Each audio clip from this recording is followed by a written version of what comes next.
before we get too deep into the structure itself, I want to remind you about the periodic table itself. Anything in this first column here has one outer shell electron, because they all end in S1. Hydrogen's 1s1, lithium ends in a 2s1, sodium a 3s1. Anything in that second shell has two outer electrons. Again, for example, calcium ends in 4s2. We are not going to, by and large, do any Lewis dot for the d or the f orbitals. Remember, the d and f orbitals are a little tricky because they lose the s electrons first. Sometimes there's half-filled orbitals. It just, let's skip the d. However, this boron column has 3 valence electrons. Remember, boron itself is 2s2, 2p1. Well, they're both in the second shell. 2 plus 1 is 3, which means the carbon column then is 4, nitrogen's 5, 6, 7, and again, starting with neon, we have 8. Remember, helium is full with a 1s2. I write this down to remind you of this because now we are focused specifically on the outermost electrons. So on the test, when I had you write out electron configurations and things like that, you had to know inner and outer. Outer electrons play the largest role and the most direct role in bonding. And that's what we're focused with. So if you look at this Lewis dot structure sheet you picked up on the way in, what we want you to do is to be able to draw out electrons. And on the middle of this sheet, I have kind of a numbering system.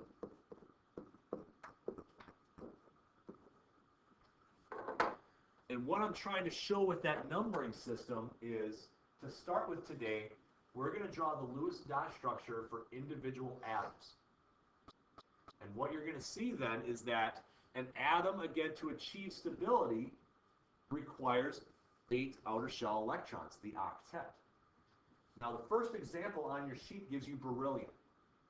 If I asked you to draw the Lewis dot structure for beryllium, you would first write down Be. So you'd write down what symbol it is. So on my sheet of paper, when I give you an X, that's just a generic element. Then, you look on your periodic table and identify where beryllium is and how many valence electrons it has. 2 in this case. That means I'm going to draw 2 dots for beryllium. Now, ladies and gentlemen, if you drew them here and here, that follows the number 1 and number 2 pattern, I'd be fine with that. However, if you want to start at the top and kind of go clockwise, I'd be fine with that. The only thing I do not want you to do for beryllium is put 2 of them directly next to each other. And that we're going to have to kind of show you why, I believe, in 2 class periods. So there is an explanation behind why that is. By the way, in 2 class periods, it's Friday, and we're going to figure out what's going on Friday in chemistry class. By next class period, I'll let you know, again, what our goal is. I know some of you won't be here in general, but we have to decide what is going to happen for Friday's class because of the shortened day. All right, I want to do 2 more examples with you and then give you a chance to kind of fill in the dots. So nitrogen is the next one on there if I go across. Again, if I go back and look at my periodic table, nitrogen's right here. It has 5 valence electrons. So I need to show 5 electrons around nitrogen. You can either follow the path that I have on that X, which is right, left, top, bottom, and then repeat, or you can go all the way around. And what I mean by all the way around is I can just start wherever. 1, 2, 3, 4, 5. That looks good. Again, this pattern right here goes 1, 2, 3, 4, 5. That looks fine to me as well. You can have your pair of electrons on the left side, on the bottom. Either way, if you're going around or kind of here, there, kind of bouncing back and forth, you should have 2 electrons next to each other and 3 individuals.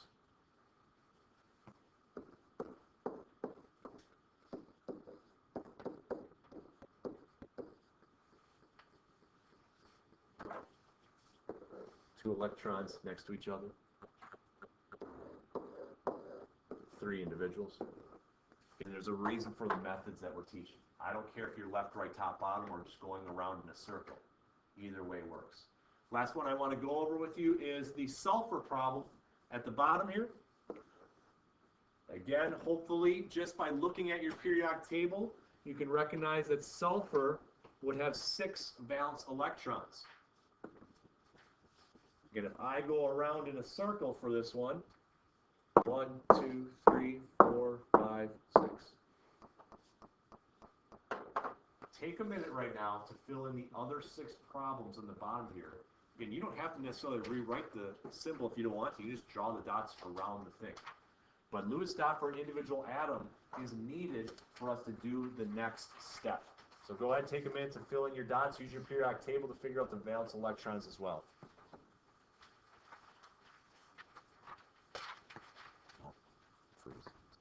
So if you turn to the next page, what we are going to show you is how to do Lewis dot for an ionic compound. So again, it says metal and a nonmetal. Remember, an ionic compound is between a metal and a nonmetal. Remember that staircase that divides things out right around this line here?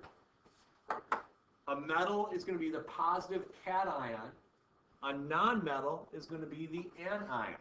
So we're going to show how they come together. Recall from last unit, ionic compounds have elements with a charge. Why do they have a charge? Because they either gained or lost electrons. Why do they gain or lose electrons? To achieve the stable octet, 8 outer shell electrons. So my suggestion on how to do this, we're going to start with the most basic ionic compound there is. I say step number 1, draw out the Lewis dot structure for the elements listed below, sodium and chlorine. So what you would do, now you're going to have to write down the symbol. How many valence electrons does sodium have? 1. I'm going to give it 1 dot. Chlorine. How many valence electrons does chlorine have? 7. 1, 2, 3, 4, 5, 6, 7. Again, I kind of prefer just going around in circles instead of doing left, right, top, bottom. It's just that some textbooks suggest that method. So this is step number 1 on that back side. Step number 2, draw an arrow to show an electron, or it could be electrons, transferring from one atom to another. For example, sodium, if it loses 1 electron, would now be at a full outer shell.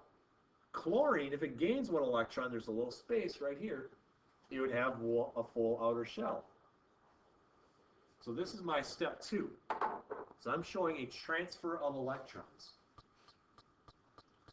Now, unlike mole conversions, where we expect you show your work and then a final answer, with Lewis dot, we just need a final answer.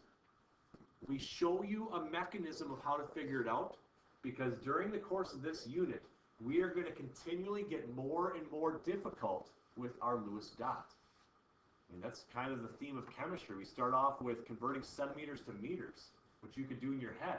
And now all of a sudden we were doing grams to molecules on that last test. Same thing for Lewis dot. We're going to start easy and build. So in step 3 it says redraw your compound, showing a full shell for the anion with the appropriate charge. The cation has no dots, but has a charge shown. The Lewis dot structure for sodium chloride would be Na+, because it lost an electron, it has to have a positive charge. Cl is going to have 8 dots around it and a minus charge. Some people like to put the ions in brackets. For example, like this. The advantage of that is you can tell the difference between a dot and a minus sign. As long as you draw it out neatly enough for me to know the difference between those things, I have no issue with that.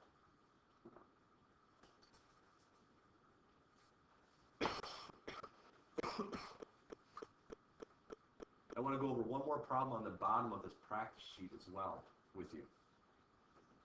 That problem is going to be the calcium chloride problem. Again, my suggestion would be to first draw out the individual atoms. Calcium would have 2 dots. Chlorine would have 7. And there's 2 of them.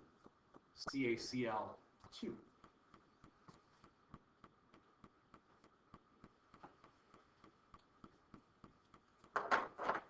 The goal of ions is to achieve stability through either gaining or losing electrons. Metals lose electrons. Nonmetals gain electrons. Since metals lose, calcium can give 1 electron to this chlorine and 1 to this chlorine. And again, if you can just look at the formula and figure out how to draw the Lewis dot, feel free to do so.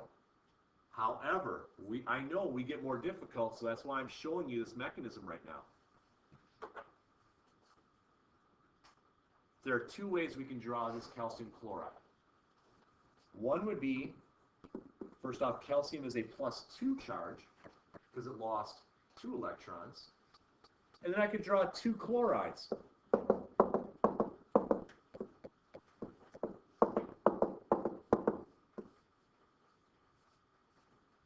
Technically, if this were to exist, the chlorides would probably be on either side of the calcium.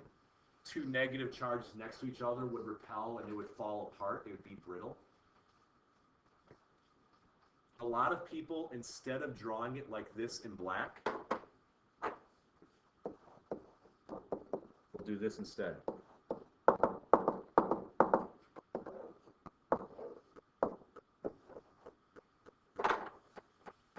Let's say I have 2 chlorides. This is an acceptable way to draw this. So either how I've drawn in green, which takes up a little less space, or how I drew it in black, are both acceptable forms of showing the Lewis dot structure for ionic compounds. And in both forms, elements are at the octet, or stable. They have a charge, which is what allows them to ionically bond with one another.